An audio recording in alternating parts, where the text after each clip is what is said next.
The app I chose to do my screencast presentation on is Mercari. Mercari is a selling app, which means you can sell and buy new or used items from other Mercari users.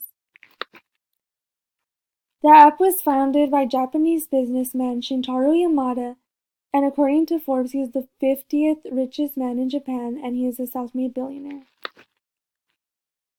It was created in February 2013, but it wasn't available for download until a couple months later in July 2013. Mercari is only available to Japan and the United States. To sell on Mercari, you'll have to add pictures, set a price, and add a description of the item you're trying to sell.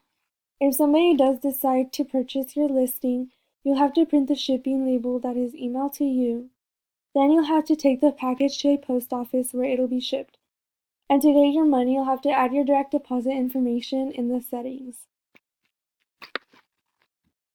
Mercari has seller protection, which means that shipments using Mercari label has insurance up to $200 for items that are lost or damaged during transit. Also, the app is safe because it does not require you to meet up with strangers.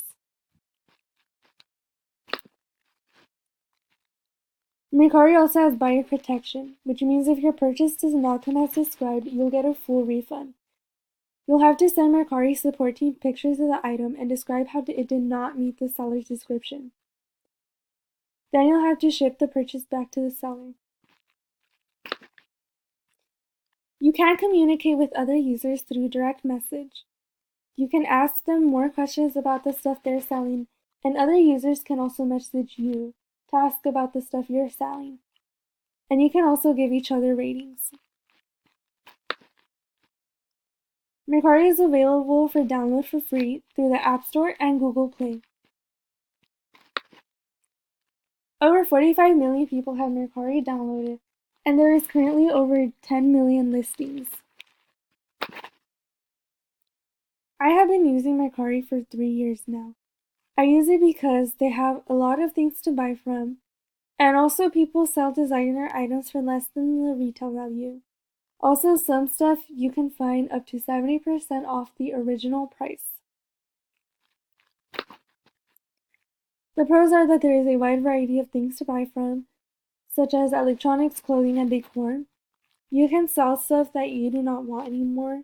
It's also an app that you can make money off of, and you can make offers. The cons are that the company does take a percent of the money from what you have sold, and it also depends on the seller because they might take a while to ship the item that you purchased. And these are my sources. Thank you.